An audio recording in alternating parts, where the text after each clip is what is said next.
Well, it's a marvelous night for a moon dance with the stars up above in your eyes.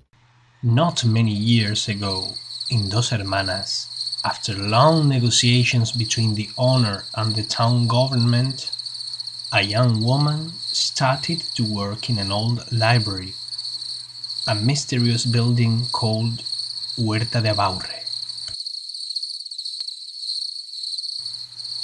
In her first day, when she tried to get into the library, she observed that it appeared to be surrounded by an aura of mystery. The archaic iron door squeaking, the old big key, the forsaken garden, and the golden light of sunset seemed very mysterious to her. The house had been deserted for a long, long time. In fact, the second floor could not be used because it was in very poor condition. There were birds nesting. The wind blew making the wooden floor creak, and the water seeped through the cracks when it rained. The young woman was Carmen, the well-known librarian. She had been investigating the family who had been living in this house for ages. She discovered a very wretched story.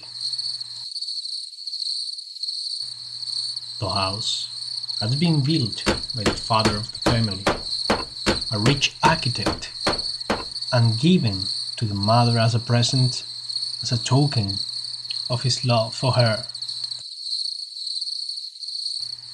At the beginning, they lived very happily. They had been making a good money, they had 4 children, and very good position in the town. However, as time went by, they became a very unhappy family. They lost their fortune, up to the point of even having to sell their jewelry to at least be able to eat. The father passed away due to serious illness. The oldest son was killed during the Civil War. The second one became a monk at the age of 20 and disappeared a few years later. Nobody knew why. And it seemed to be that there was another son who had died at the early age of 2. Only the daughter had survived and could tell Carmen her sad story.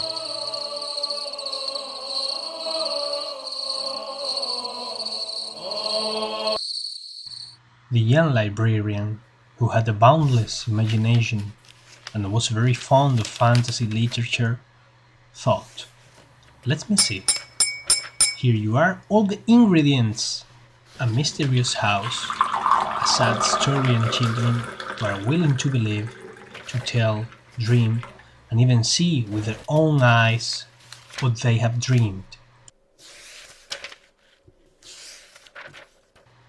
On the other hand, if you lived in a small apartment in the modest neighborhoods surrounding the library and you believed in ghosts, where would you think they lived? Quite possibly in this old mansion that now housed the library. And the penny dropped. There was just the place where fantasy meets imagination, where the biblos could live. The legend had been born.